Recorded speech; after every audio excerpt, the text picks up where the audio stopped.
Hello and welcome to this webinar, which isn't really a webinar, okay? It's a roundtable. It's called a webinar because Zoom makes you call it a webinar.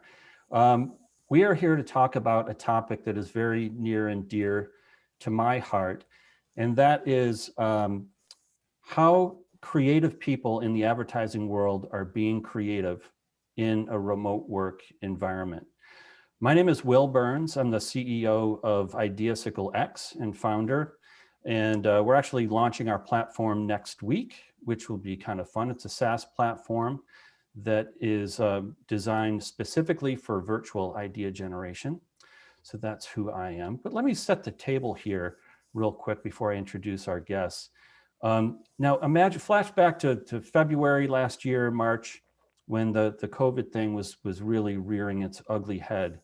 The advertising community had to respond. And if you think about how advertising was working up until then, for millennia before, it was in person. You know, agencies had buildings, and the buildings had conference rooms and offices, and people were wandering around the hallways serendipitously, turning engagements like that into ideas. And there were brainstorms in conference rooms with whiteboards, and it was a very human, very tactile, energy exchanged kind of experience. But then COVID hit, and all of a sudden, nobody's together. Nobody is together, yet the advertising community still has to produce advertising. In fact, they have to do even more because every single one of their clients is pivoting, because they have to react to advertising. So the agencies, in-house agencies, freelancers, everybody suddenly had to be, scrap all their campaigns that they've been working on for 6 months and come out with new ones in 2 weeks. And how are they going to do that when nobody is together? So that's why this topic is so interesting to me.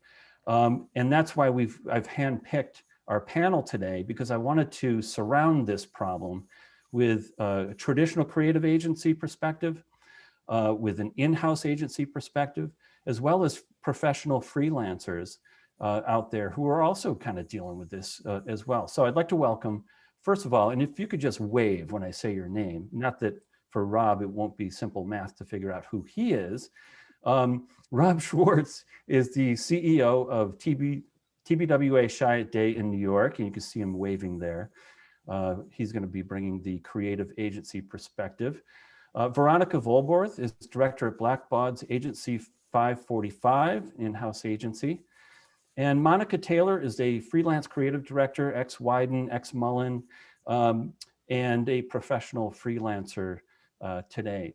So I've got a lot of questions for these guys, but if you have questions over the next 45 minutes or so, hold them until about 11:45 Eastern time, because we're going to open it up to questions at that time. And you can just look down at the bottom someplace. I think it's like right in here-ish. There's a little button you can press to ask questions, and we'll be happy to answer those. Okay, so Rob, I'd love to start with you.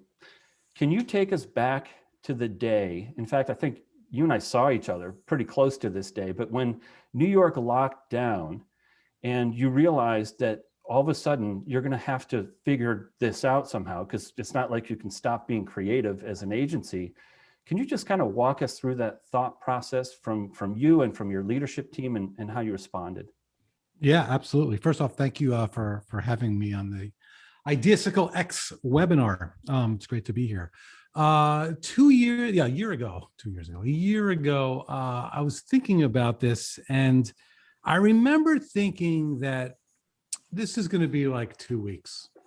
And I literally remember saying to somebody, I got the phone, I think I'm going to leave my computer in the office and, we'll get it done, no problem.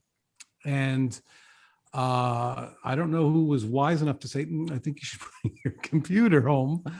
And literally, I think within days after that, the reality had set in that this was going to be this weird moment, this weird long moment in time. We didn't know how long, but we realized that something very different, had hit us. And then that initiated a whole bunch of other ways to start operating. And so how did you respond? You know, what was the first move once you realized the reality? You know, the first move was, I think, to go into, and I say this very positively, into crisis mode.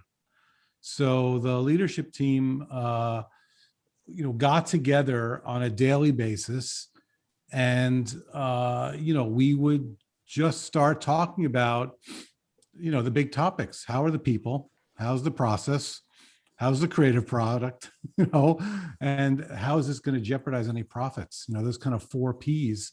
And literally, we started doing that every single day.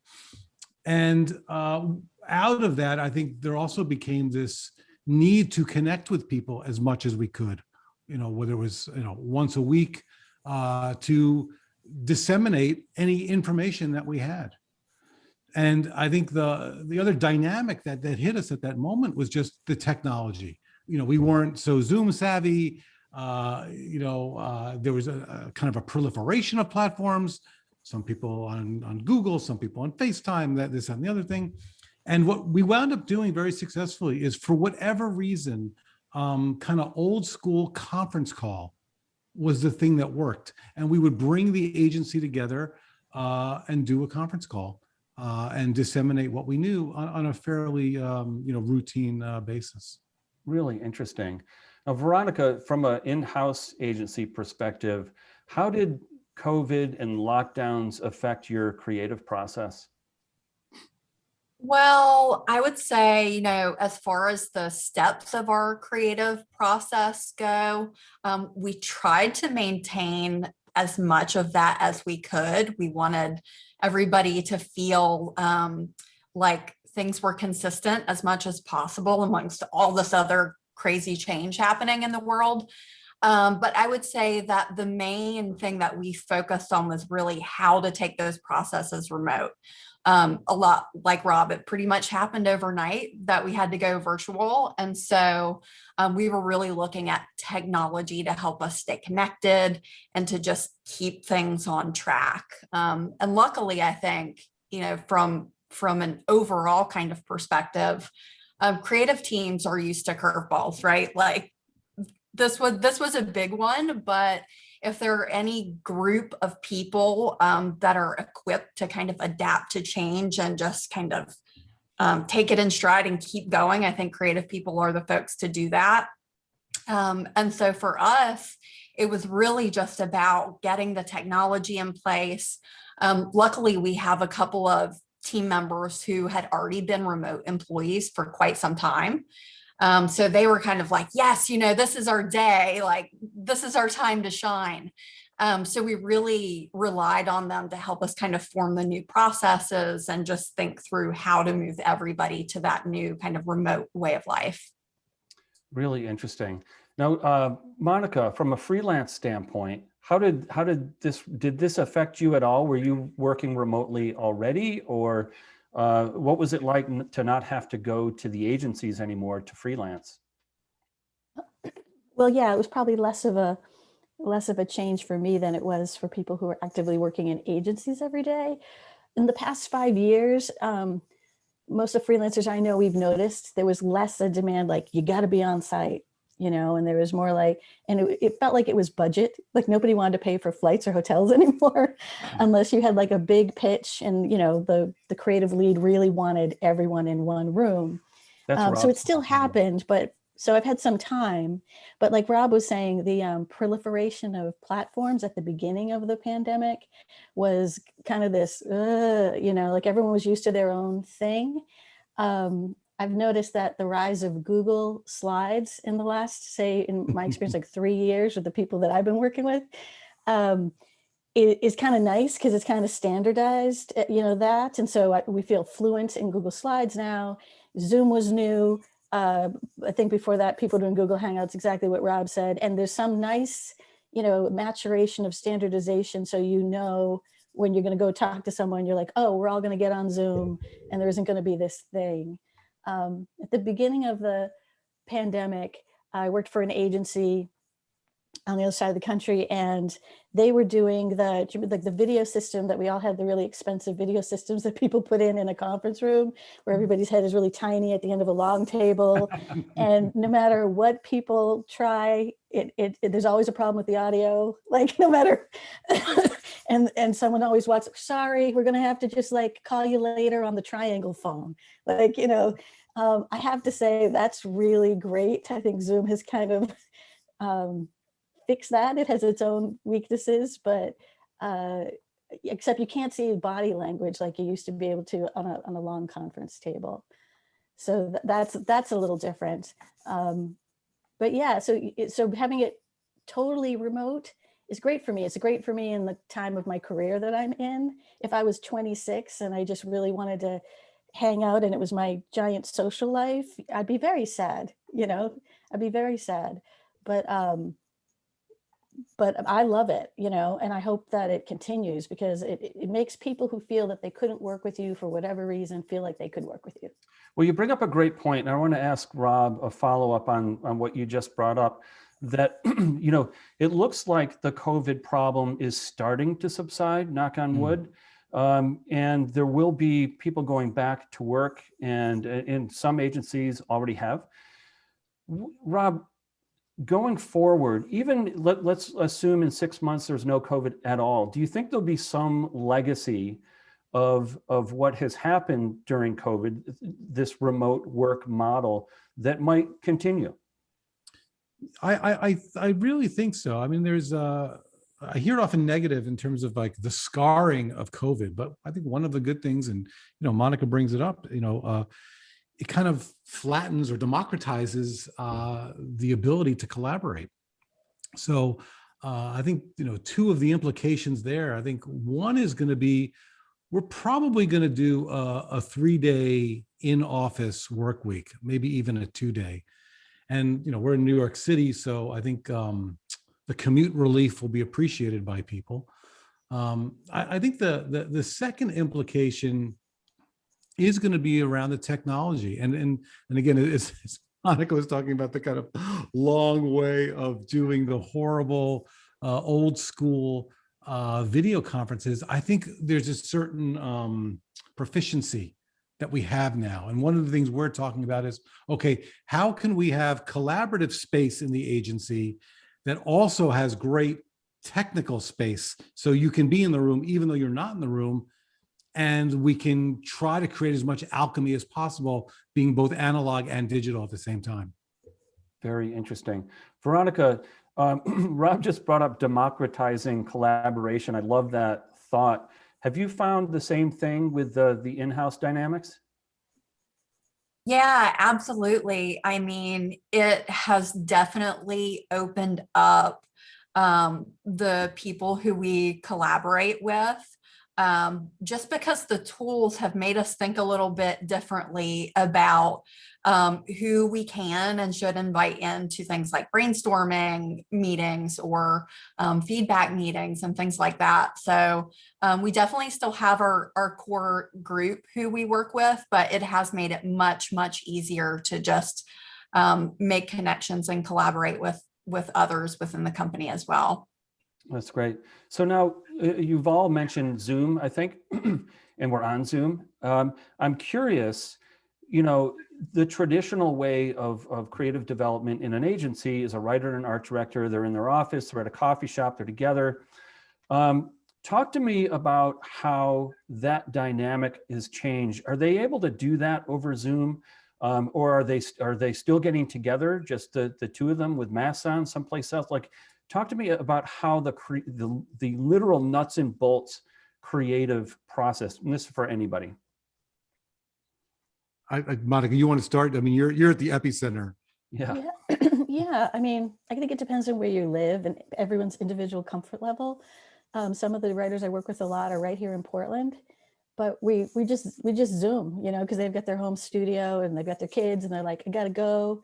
I think we miss the tinkle of glassware in restaurants. Like, we miss being able to go and, get a lunch and get a change of scene. But it really isn't affecting our creative. In fact, I do think, and this is just my personal experience, there's a lot less distraction Like you can't, agencies are fantastic places. Agencies are like, there's a buzz, you want to walk around, you want to talk to people, you want to try out the new food thing, they're just wonderful, wonderful places. And so it's trying to figure out how to recreate that buzz if you need that buzz when you don't have that kind of buzz. I know a guy, this is pre-COVID, but I worked with for the first time. I'd never met him on the phone pre-COVID. And we got on great, just audio, no video. And we were concepting great. And then this was like, we were working at Hill Holiday and they said, we want you on site. And he and I were like, okay, well, I'm going to meet you, and how will I know you? And he's like, well, I'm 6'5". And he's like, no, I'm 6'5", And we actually said, well, what if we meet and the flow isn't the same? Like, what if we're not as good in person as we are on the phone? Because creatives can get superstitious about these things. And he was great. He said, if it's not working, I will go into another office and call you on the phone. And it did. We now we're great friends. We became great friends, but we almost talked too much when we were in person. And he went into the other room and called me. So whatever works. But sometimes I think audio is better than video. When Rob was talking about old-fashioned conference calls, it's like use any crayon you can use, whether it's getting together in person, Zooming, video, or just sound. Sometimes people need the privacy of just having audio. Well, I would jump in there, Will, just for 1 sec. I think one thing that is missing, though, I think, and Veronica brought this up just about, creative people, we find our ways. But one thing I think that's missing is, when I was a rising creative, there was nothing more intimidating than walking through the halls of Chiat in LA and seeing other people's work on their walls. And so there was one thing that was inspiration, wow, I want to do something like that. The other thing was the fear that if, let's say you were in a situation where there was, 2 or 3 teams all working on a project. And I remember, there was one team that, they took every brain fart and they had to make a billboard out of it. So they would literally plaster their area with like every idea that they had for the given assignment. And the effect of that was like, oh shit, we're so behind. Look how much stuff those guys have. And I think that kind of inspiration / competition and actual learning, I think you learn from other people visually, that is missing. And if I were a young creative, I would be desperate to want to feel that again. Mm-hmm.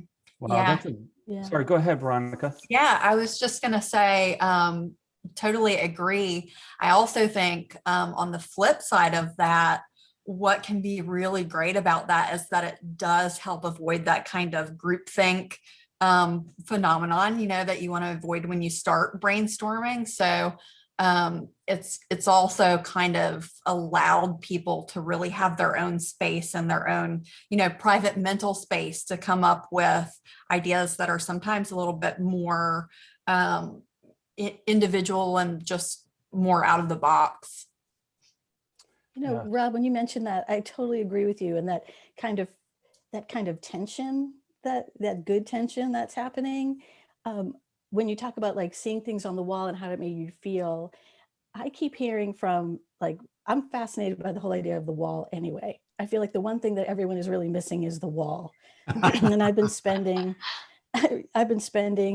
the past few years trying to figure out how to replicate the feeling of the wall for my clients, as in a la carte freelance thing, because that's where everything happens, right? We silo ourselves in our laptops. We do our best personal work. Then what you did was you put it on the wall and everyone got together and fought over it and took something from here and something from there. And the alchemy happened and you got to the deeper idea. And some of the best creative moments I've had in my career have been the fights of incredibly smart people in front of the wall.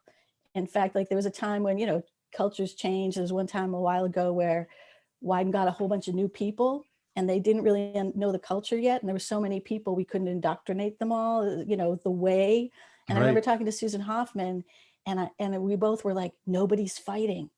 They don't think they're allowed to, someone would come with a strategy and it would be like, this is my strategy. And we're like, oh, we don't want to step on toes.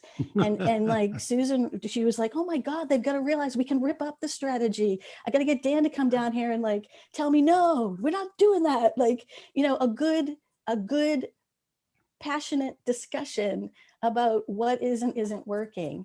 And you know, the heck with COVID, we've had a hard time getting to that moment as people are tasked to create more, but the timelines haven't changed.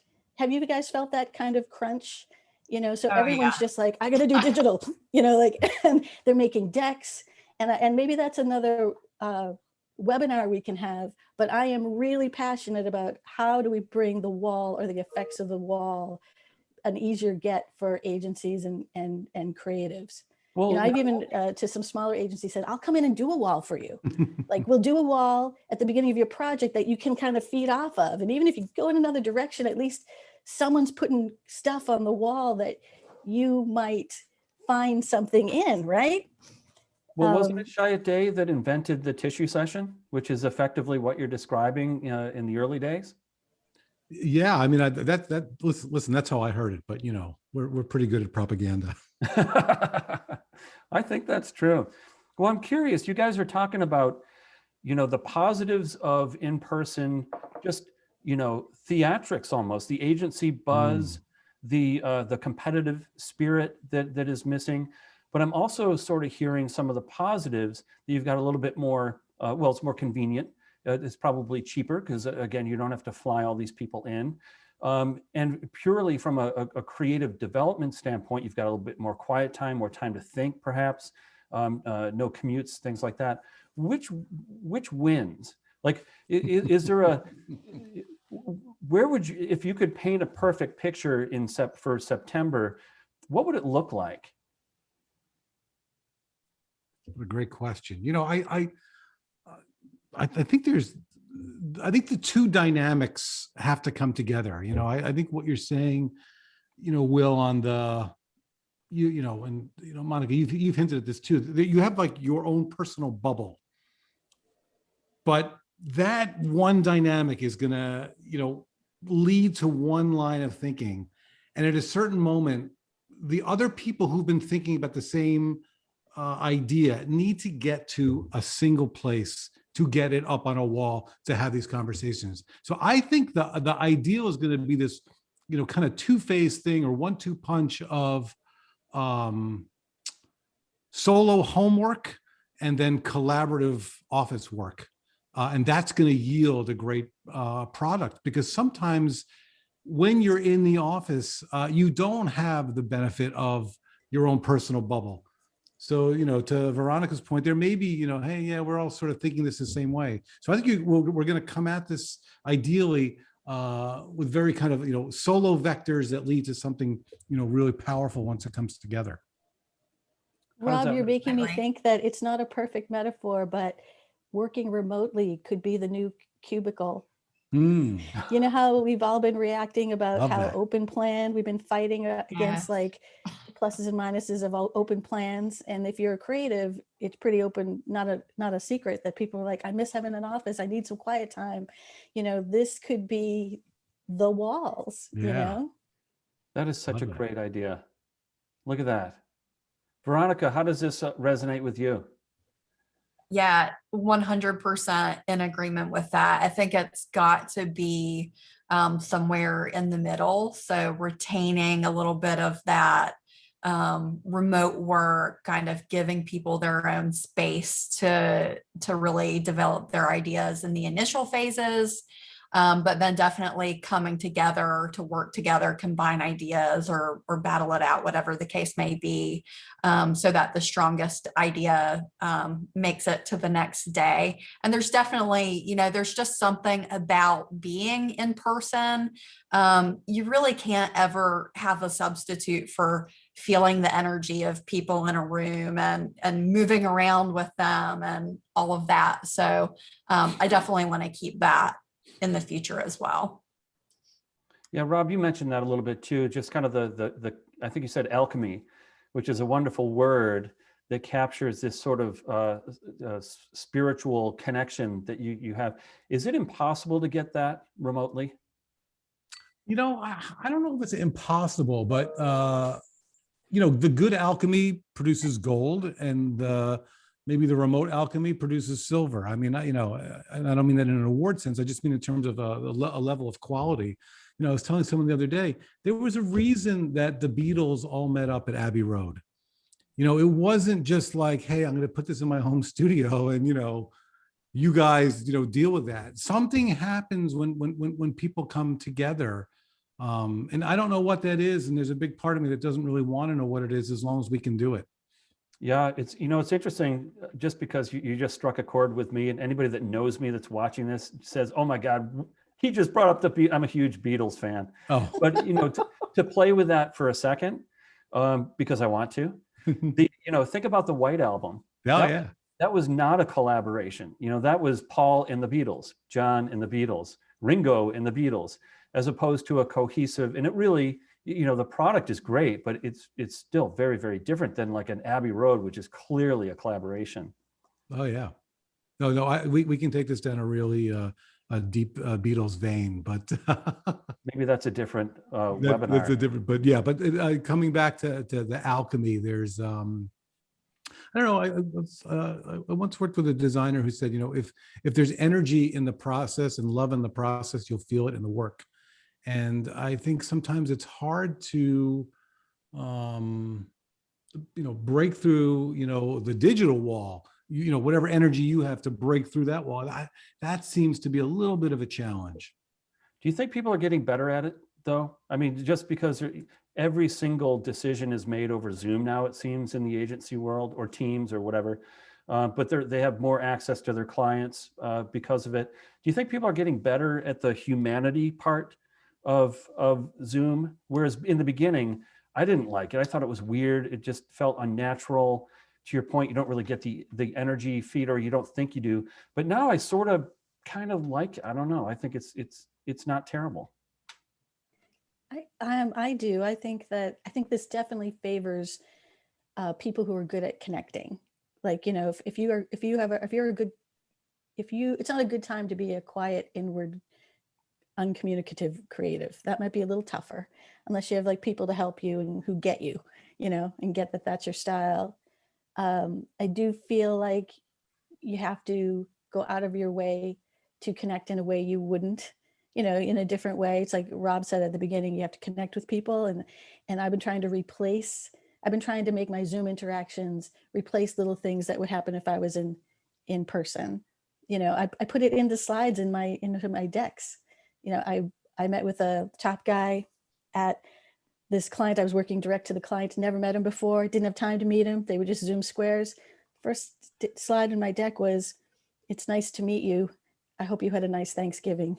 And because it's like, I'm not gonna, and he's a great human being, and he laughed, and it just settled the room down, and I meant it, but you just can't launch into these. I'm trying to remember that my client is doing Zoom meeting after Zoom meeting after Zoom meeting after Zoom meeting, and it's all squares, and it's all key visuals, right up, blah, blah, blah, out, and they're yeah, no, not yet, yeah, and they look tired. And I might have 2 Zoom presentations a day because I'm working on creative. So I feel like it's kind of my job and privilege to like make it a good part of their day, like why not? Like, we're looking at creative. This should be fun. And you can't always do that, but they're giving me the room to do that. And I feel that we're kind of creating some personal moments that we would if we were all sitting around it in a table in a creative department. But you have to be deliberate about it, I think. Yeah, you have to try. Yeah. Absolutely. I remember shortly after we went remote, I was talking to a couple of the designers on my team, and I was like, I miss just shooting the shit with you guys for like 10 minutes in the morning, and that piece is so important, to just feel connected with people, because I think you are able to get better ideas that way, when it comes to the point where you're ready to start working on things and all of that. If you feel connected and you feel relaxed, your work will show it, rather than just meeting. So it's been really, really important and a very concerted effort to stay connected in that way for our team as well. And have you been successful in being able to do that? Or are you partially back at work now or fully back at work? We are not back in person yet, but we have managed to really stay connected and stay really tight as a team. We've done just a number of things to kind of keep the fun going in a sense, and keeping those personal connections there, which I'm really happy about, because for me, I just couldn't go on if I didn't have that. So it's been good to keep that going. And Rob, how do you guys keep that sense of community and culture? Your agency is famous for its culture.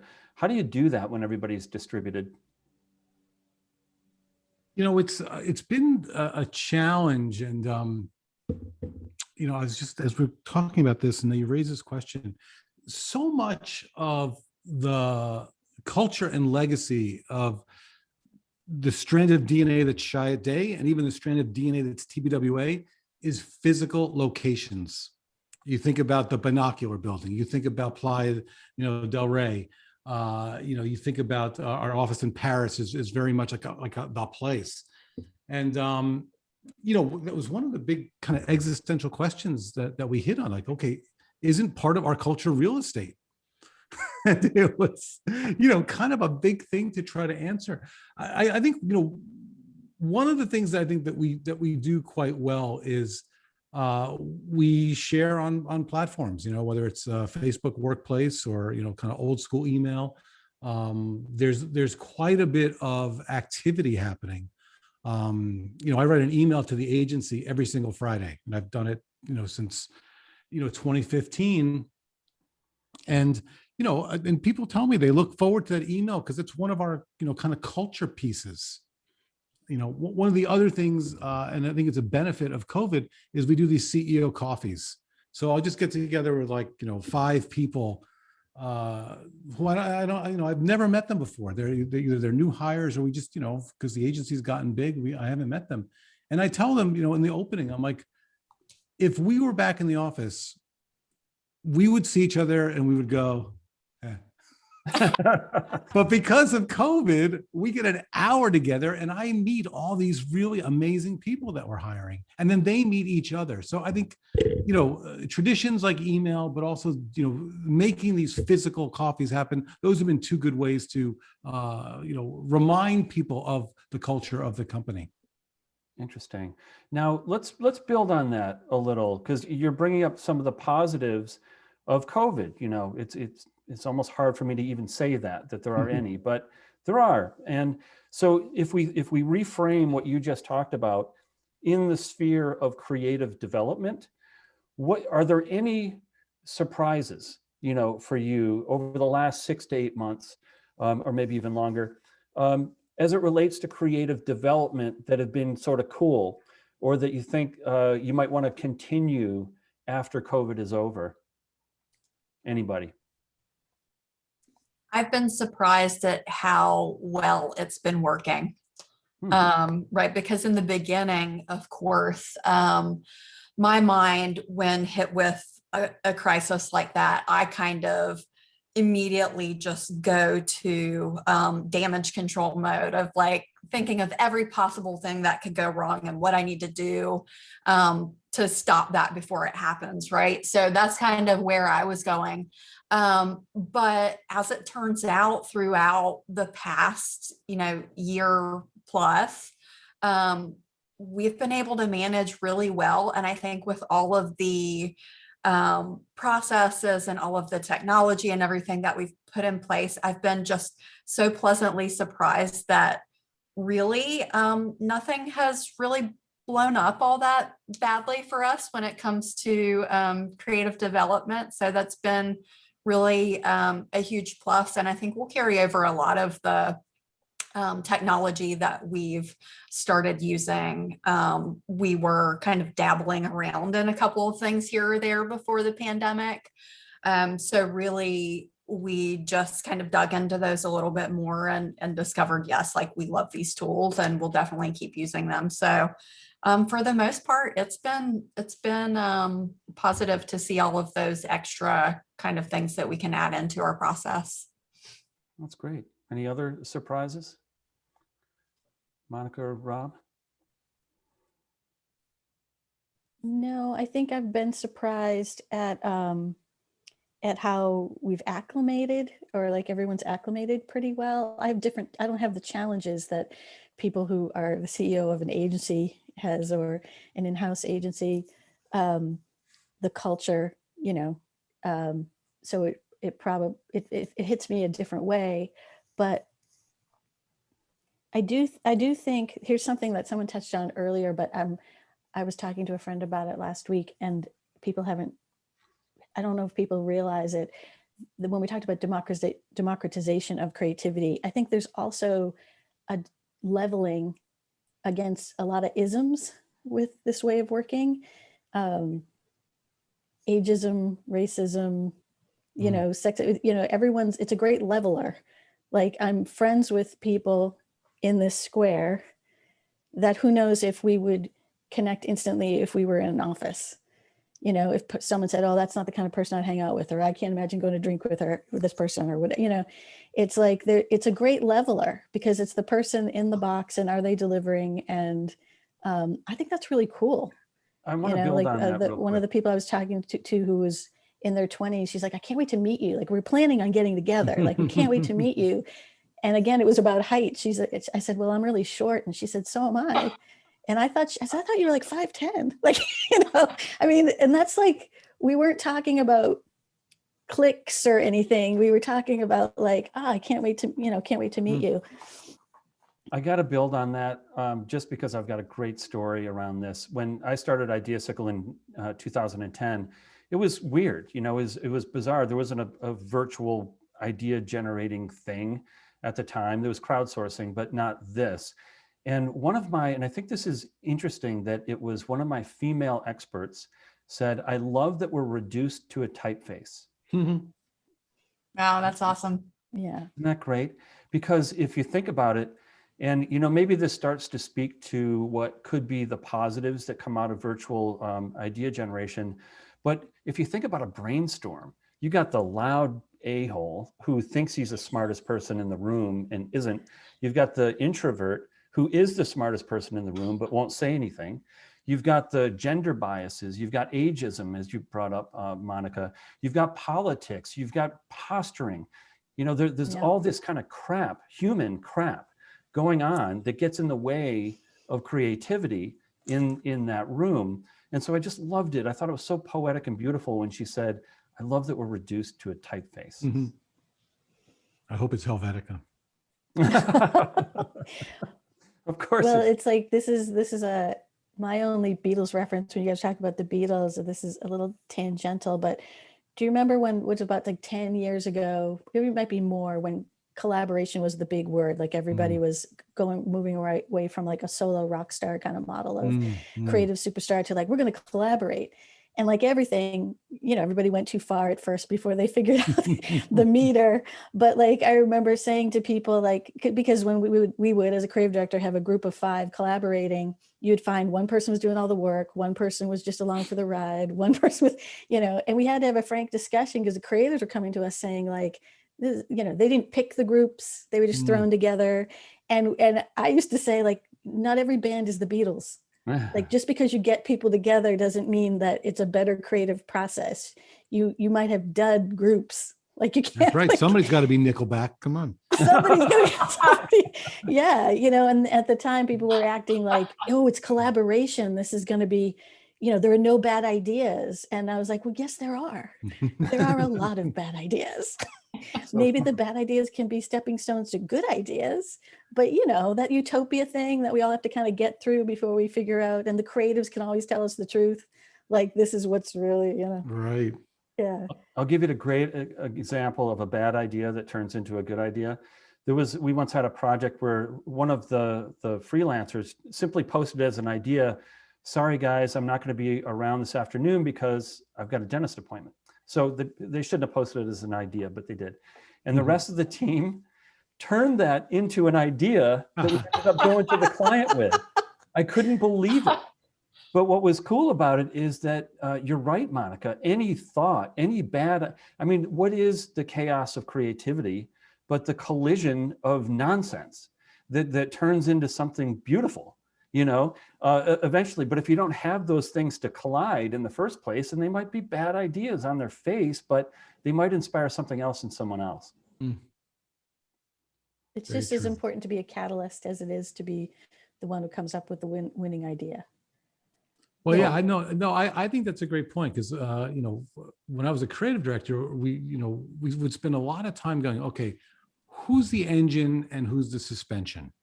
And we, just because you weren't the idea generator, but you were the editor, who was F. Scott Fitzgerald and who was Maxwell Perkins?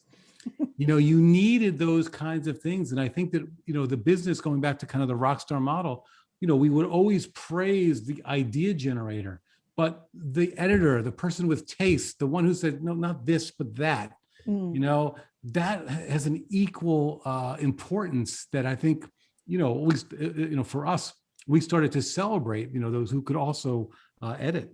Well, not to overdo the Beatles thing, because that's easy to do. But I think John and Paul were each other's editor. And they both kind of went off the rails as soon as they didn't have each other. That's true. That's true. So that's interesting. You guys have brought up technology a couple of times. We've talked a lot about Zoom. What are some of the other technology platforms that you've used, even, temporarily, just as an experiment to try to get people together, coming up with ideas, because the train didn't stop? Yeah. For my team, we used a number of different technology solutions. We're on Microsoft Teams and SharePoint for just like everyday kind of communications, stay connected, quick IMs, that sort of thing. And we also use Teams for like video brainstorm type sessions. We also discovered an app called MindMeister, which we use for idea mapping. It's just a very kind of quick and dirty little idea bubble kind of thing that everybody can collaborate on. And then one of our favorite tools now is called Milanote. And it's basically like an online mood boarding type of tool where you can, post in images, links, make comments. People can like certain ideas and things like that. So we've kind of had like a combination of all of those things going on. Wow. Which ones kind of rose to the top for you? I definitely think Teams we could not live without. We use it every day, just for the majority of the day. But from a creative perspective, I would say Milanote is probably the one that we've kind of gravitated towards the most.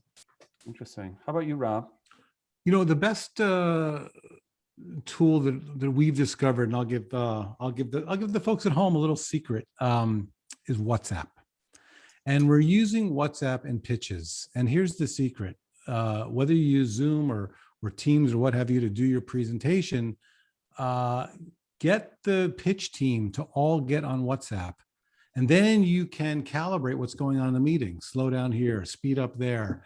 Don't forget to hit this, but it's on a WhatsApp, not your, traditional, iPhone iMessages. So that's been, I think, one of the more surprising, interesting ways and pieces of technology that's helped us. I would have loved that when I was the new business director at Arnold, in-person presentations, like just something to shut somebody up because they're going on too long. I would have killed for that. Oh yeah, well, it's so much better than you like seeing the person who's like going off, going crazy, and you're like, yeah, exactly. I'm not above it. If they're all looking that way and I'm at the end of the no, totally. I mean, air traffic control and new business. I mean, I just remember it constantly, kind of like. Exactly right. And Monica, so being a freelancer, you must have to sort of chameleon yourself from a technology standpoint, because you got to deal with whatever your clients' technology preferences are, right? Yeah, I think another 6 months of quarantine and I'll have a good battery of experience. But I've been lucked out. I really love, Veronica, when you mentioned Milanote. I want to check that out because I've been waiting for a mood board kind of broader the wall thing. The And I want wall. to see what, how that works. I do, it does feel like, there's some standardization going on. I've just been using Google Slides and Zoom. Sometimes people go, do you want to FaceTime? But it always seems to end up going back to Zoom. And I'm fine with that until they come up with something different. But I do think that the template affects the work though, you start feeling a little prisoner to the size of the page and, the way when you do work with writers and they're like, I got to get off Google Docs. I got to do something else. I got to put it somewhere where it can breathe, because everything starts being like this. Yeah. Talk to me about that. Veronica, you're nodding your head. How do you relate to that? Well, just personally, that really strikes a chord with me because I am an old school, like I like paper. I like to sketch in my sketchbook. So doing all of the online tools and working with people that way is great. But at a certain point, I also feel like, okay, in order to just help me think with the way that my brain works, I've got to just sketch some things on paper and actually like look at them side by side and work a little bit that way as well. Well, it's interesting. And I think you brought up earlier, or somebody did, that having space to do some individual work before bringing other people in. I think there's actually research that supports that, where they actually studied brainstorms, like a typical in-person brainstorm against another brainstorm where each participant was allowed to come up with ideas first and then bring them to the brainstorm. Those were much more productive and came out, with better and more ideas. So I think there's something interesting there. But quick note to the audience, if you have any questions for any of us or all of us, now's the time to start posting them down below. And while you're doing that, I wanted to follow up with Veronica. You mentioned a video brainstorm, I'm imagining a Zoom with a bunch of Brady Bunch look, and you're trying to hold a brainstorm. Can you describe that process and how successful it was? Yeah, for sure. Well, what we started doing, we had a relatively small team anyway. So our creative team is like 12 people. So even though there are a lot of folks, it's not like 50 or 100 people. So what we've done is typically like we'll start off a brainstorming with everybody on the line. We'll do a couple of quick like creative warm up kind of things together. And then we will go usually to breakout groups. So the groups will be groups of 3 or 4 people to just be able to work a little bit more independently. Toward the end of the brainstorming, then we'll all kind of come back together and share our ideas as a team. So even though it is online, it still feels like a little bit more of that one-on-one kind of small group collaboration. That's really interesting. Rob, do you guys do any kind of formal brainstorming over technology? Not that I can recall. I think it's no, I think there's a lot of, here's the idea, let's look at the idea together. Maybe it's built, in Google Slides or what have you, but not, no. I think the ones that we have tried, we've done a few of our disruption days, which are workshops with clients. What is interesting about them is just how much planning has to go in. It's not as simple as, there's a pad in the room, there's a brief on the table, and let's start riffing. It's a lot of premeditated stuff that you have to do. I can imagine. Monica, have you been a part of any kind of virtual brainstorm? Yes, as like a freelancer, working with a full-time freelancer for direct to a client, they said, we'd love you to come and do this with us. And there's always something valuable that comes out of it, but I've just been to too many where I leave feeling that it might have been really interesting for the people that were involved that weren't in the creative department, because they got to do that for a day and they got to think about their own business in a different way. but too often I feel like it just feels like it's most productive for the person who is running the brainstorm. They came in as a company. This is their product that they want you to use, and it's fun. It's better than digging ditches, but it's not like you look at it and they'll go, these are just great ideas. And you end up in, like, there was one where you had a minute to come up with an idea and no one could even read the question in a minute, let alone type out an answer. And I just think that was a faulty, that now a million people are coming up with their products. And I was like, oh, really? I'm not asking for, I just want to help you out. Like, I just want to be able to type this answer out for you. Thanks. So people started just performing, and they just started restating the question with their little digital Post-its. And in the end, there wasn't really, much there. Everyone gleaned. But so yeah, I was like, okay, that's been my recent experience. I think people are trying to come up with models to facilitate this. And if you guys hear of a really good one, send a name along, because people could use it, I think. Well, that's great. So to your earlier point, I guess it depends on where you dig the ditch. If you're in a good place, it might not be so bad. So we have our first question here from Kristen in Nashville. Have you found there is an ideal number of people to collaborate virtually? I have an opinion on this, but I'd love to hear what you guys think.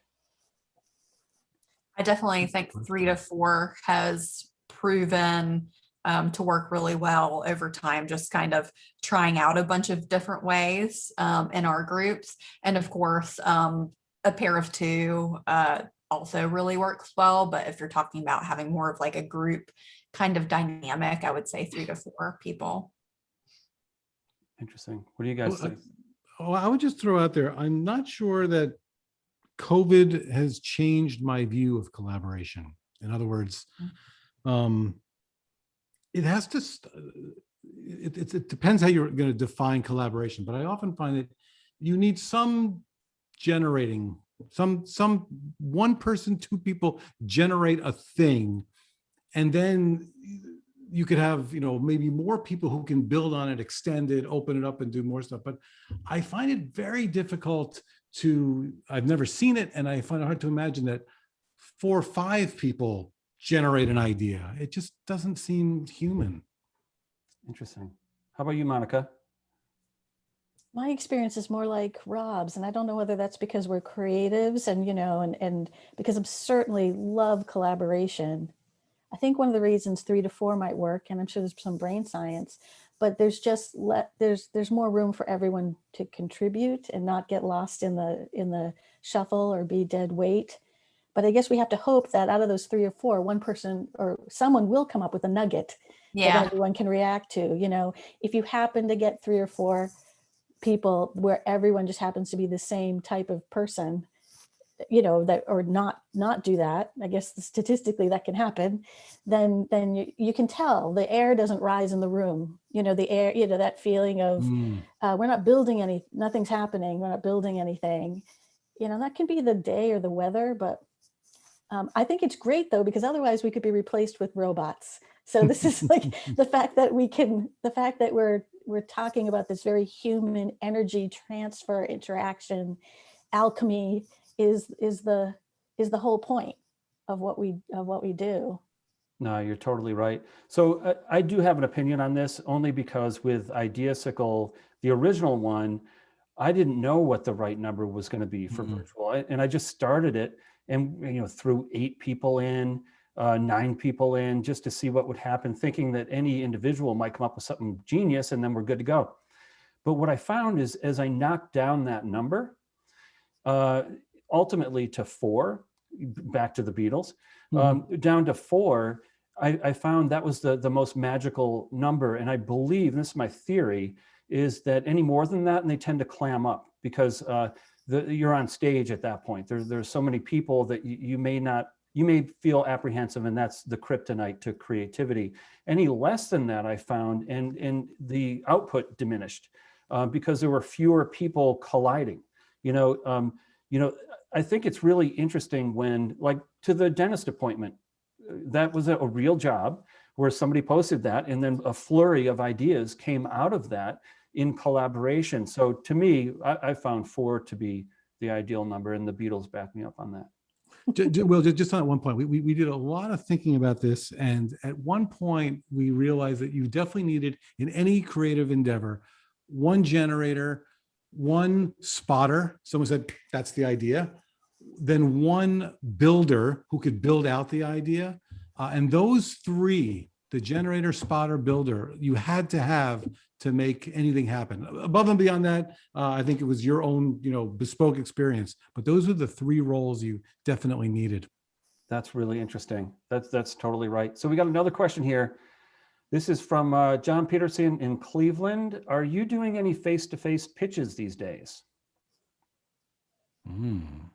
No. Nope. And I think the clients like it. Yeah, seriously.